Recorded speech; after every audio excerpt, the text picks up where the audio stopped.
America में सरकार भारतीयों की डोनाल्ड ट्रंप कर रहे जमकर अपनी नवनिर्वाचित टीम में भारतीयों का चयन अमेरिका की सबसे बड़ी खुफिया एजेंसी एक हिंदू महिला के हाथों। अमेरिका जैसे देश में भी मोदी सरकार, क्या है पूरा मामला? कौन है तुलसी गबार्ड?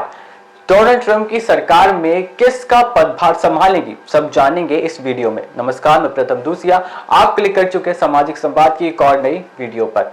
साथियों, अमेरिका के राष्ट्रपति चुनाव में डोनाल्ड ट्रंप ने जीत हासिल करी थी, वो भी कमला हैरिस के विपरीत।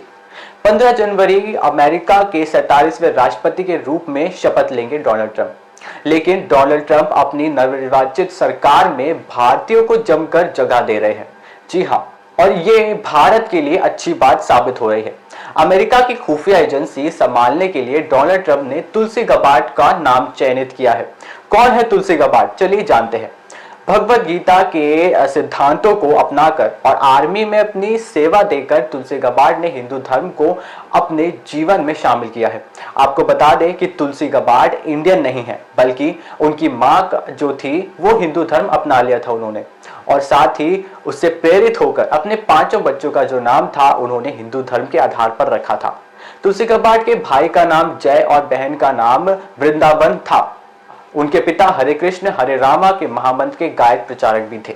43 वर्षीय तुलसी गबार्ड अमेरिका की पहली हिंदू महिला सांसद रही हैं। वो हवाई से 2013 से लेकर 2021 तक सांसद रही। तुलसी गबार्ड हिंदू धर्म को मानती है और वो पूरी तरह शाकाहारी है। वो पहले डेमोक्रेटिक पार्टी में थी, जो बाइडेन की सरकार में एक नेता थी, लेकिन फिर वह ट्रंप की रिपब्लिकन पार्टी के साथ आ गई। तुलसी गबार्ड का डेमोक्रेटिक पार्टी को छोड़ने से पहले आरोप था कि डेमोक्रेटिक पार्टी अब बस एक कुछ ही अलाइंड लोगों के कब्जे में आ गई है।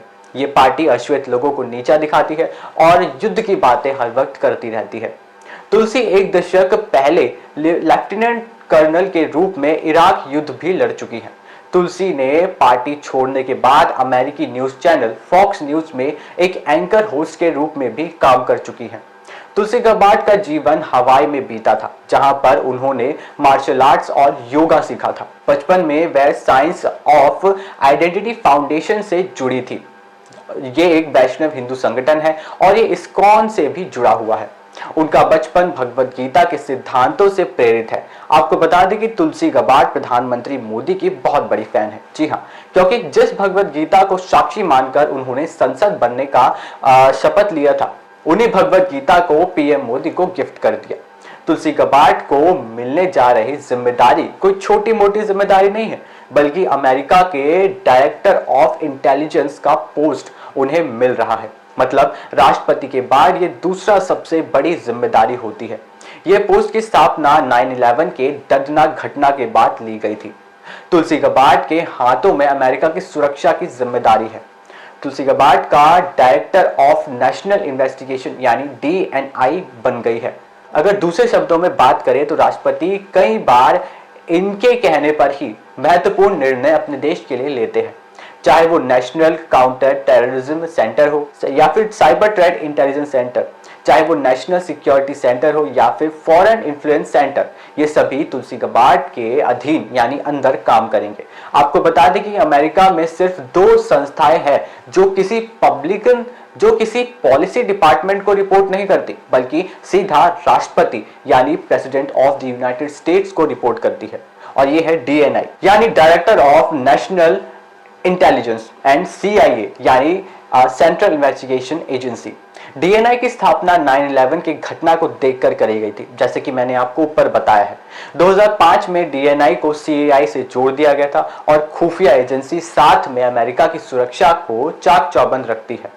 अब जरा सोचिए, डोनाल्ड ट्रंप ने तुलसी गबार्ड को कितनी बड़ी जिम्मेदारी सौंपी होगी।